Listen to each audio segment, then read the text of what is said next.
Hi, and welcome to another episode of the podcast on psychedelic therapy. I'm Ole Kristian Krukhaug, as always, and today we're diving into a topic that comes up all the time when people reach out to us.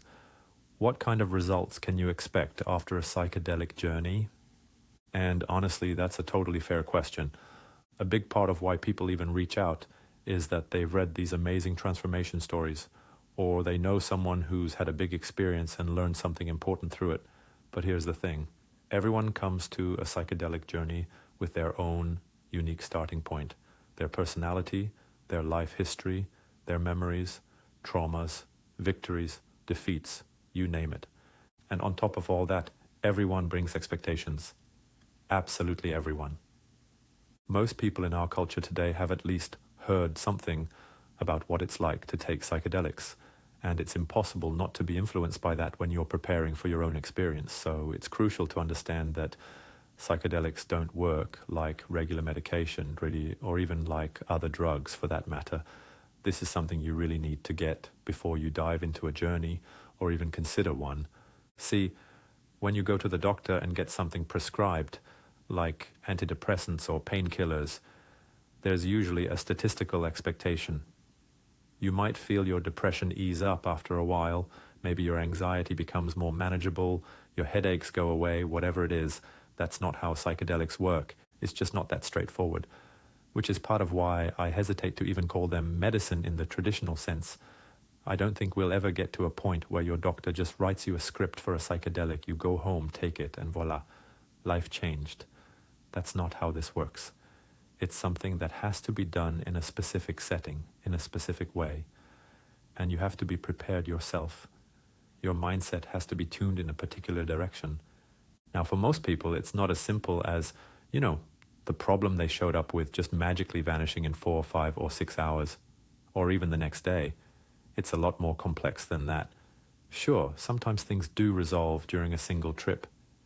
And I'd say that happens with maybe 20 to 25% of people I've worked with. They go through something really profound and come out the other side changed.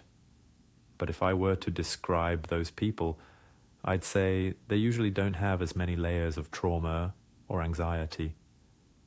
Their situation isn't overly complicated. It's more like they've just gotten stuck somehow. Like they took a wrong turn somewhere and ended up in a dead-end alley. But they used to function just fine. Despite everything they've been through, life had generally been okay.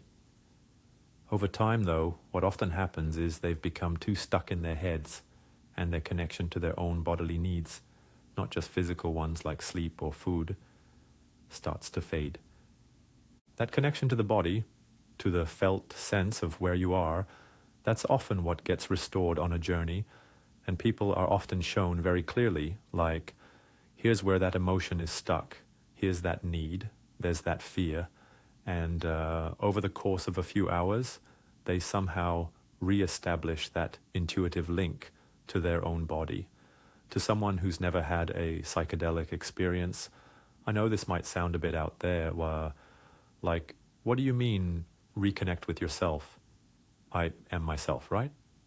But what we often see is that people are living primarily from the neck up.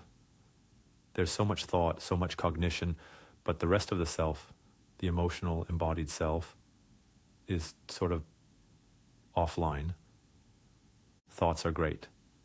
We can use them to solve math problems, build bridges, plan stuff. It's amazing what our brains can do. But thoughts aren't always the best tool for feeling better.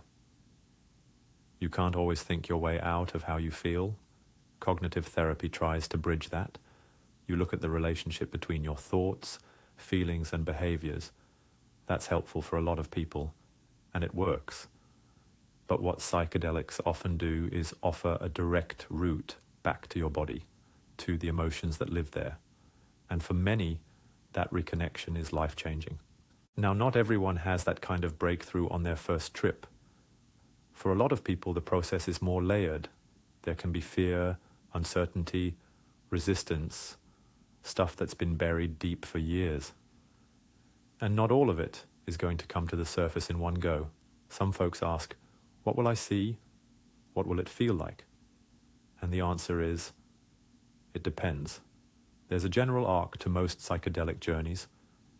They tend to build over a couple of hours, peak, and then fade over 2 to 4 hours, especially with psilocybin. But what actually happens in that space? That's wildly individual.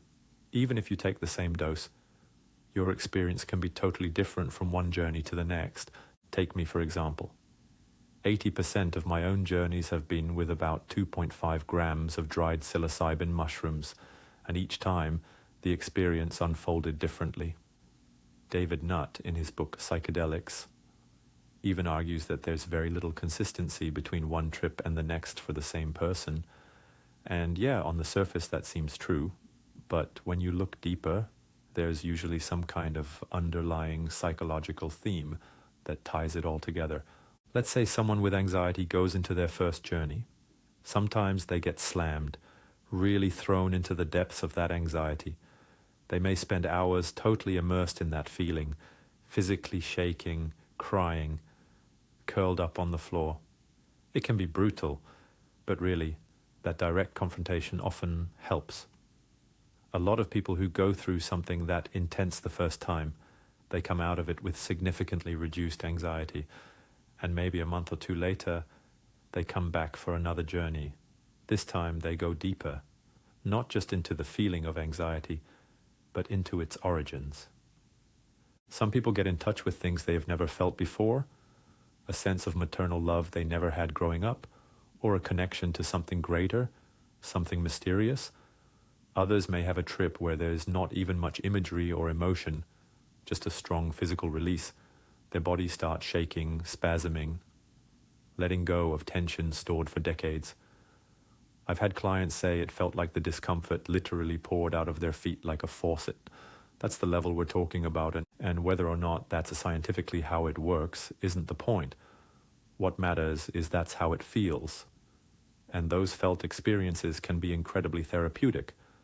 So here we are talking about several types of experiences, confronting an emotion like fear or grief, receiving something you are missing like love or safety, or in other cases it could just as well be accepting into your life something taboo to you. It can also revolve around letting go of dysfunctional beliefs or ideologies holding you back from a more natural development.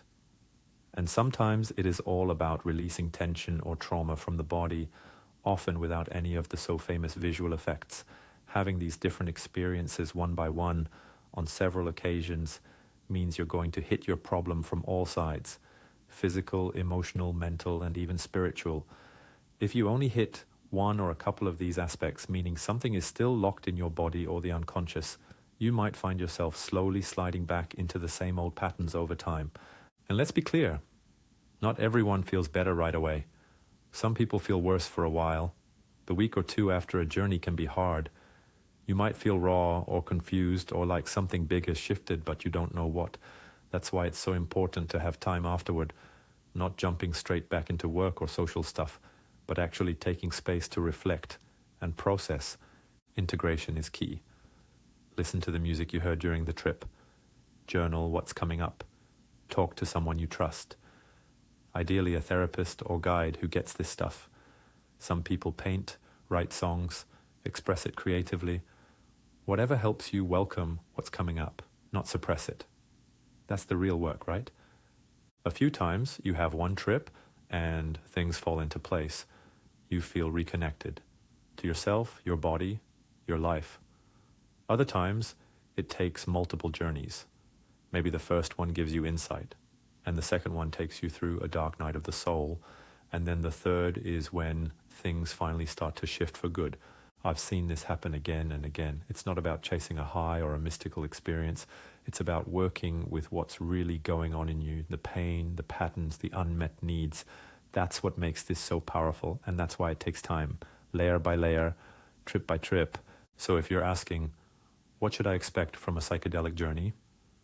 The honest answer is, it depends.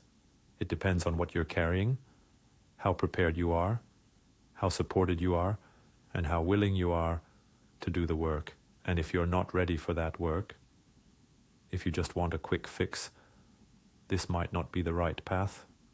But if you're open, if you're curious, if you're willing to face whatever shows up, even if it's uncomfortable. Then yeah, psychedelics can be an incredible tool for healing and growth. All right, that's all for today. Thanks for listening. And as always, feel free to send in your questions by email or drop them in the comments. I'll get back to you as soon as I can. Take care.